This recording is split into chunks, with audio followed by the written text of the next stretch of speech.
नमस्कार, मी ॲडव्होकेट स्नेहा दीक्षित नवीन व्हिडिओमध्ये आपल्या सगळ्यांचं स्वागत करते।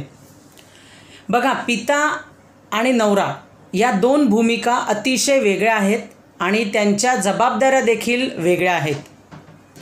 ठाणा कोर्टमध्ये संमतीने घटस्फोट आम्ही एका जोडप्याचा दाखल केला।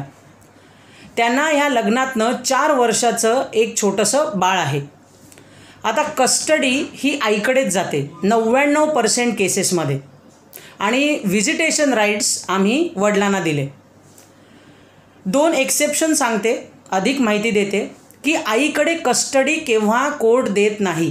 एक तर ती व्यसनी असेल तर, म्हणजे तिला दारू, गांजा, चरस याची व्यसनं असतील तर मुलाची कस्टडी ही वडिलांकडे दिली जाते।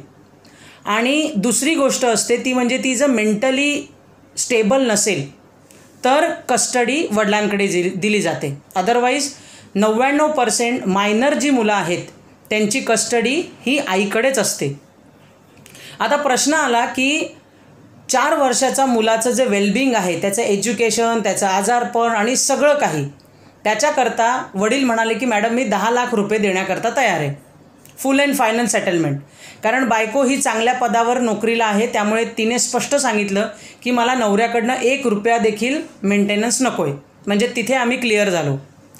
आता प्रत्येक महिना 20,000 असं कंडिशन ठरली। मूल लहान असल्यामुळे त्याचं बायोमेट्रिक झालं नाही, त्यामुळे आधार कार्ड बनलं नाही। आधार कार्ड बनलं नाही त्याकरता बँकेत अकाउंट उघडलं गेलं नाही।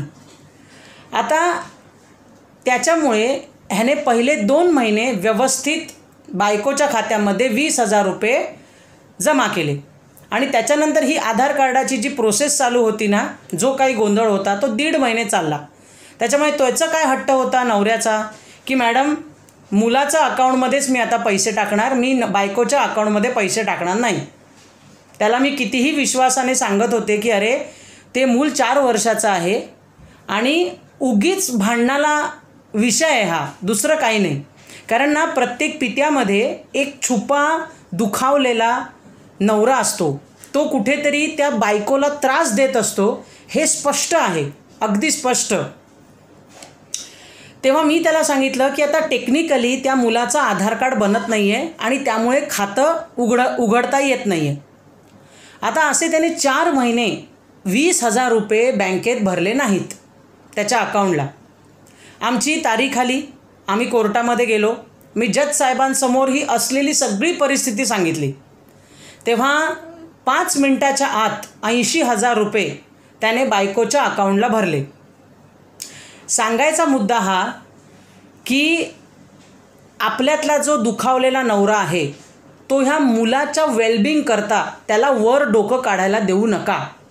तुम्ही एक पित्याची जबाबदारी पूर्ण करताय, तुम्ही हे पैसे मुलाला देत आहात।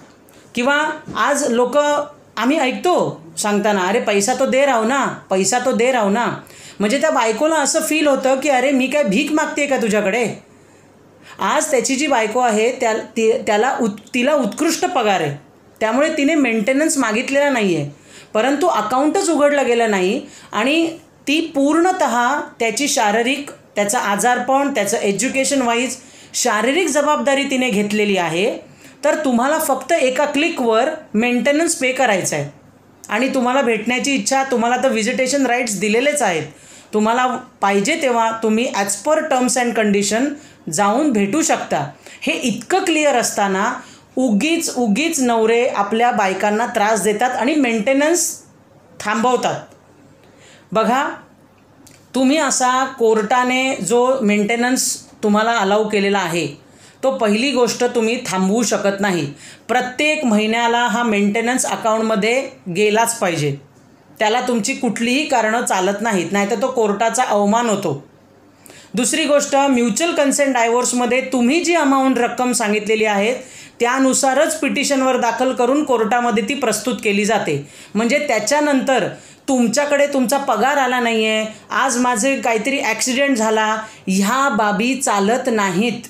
ते खोटं बोलणंच झालं, कारण त्या मेंटेनन्ससोबत तुमचं सोबत ॲफिडेव्हिट देखील दाखल होतं।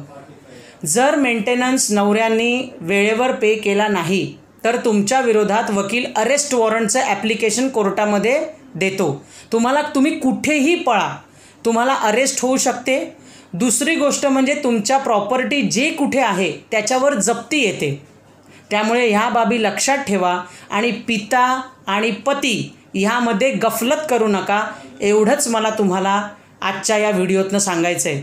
मुलांची जबाबदारी आहे आणि त्यांची जबाबदारी पूर्ण करण्याकरता एक पित्यासारखे जबाबदार व्यक्ती म्हणून तुम्ही वागा.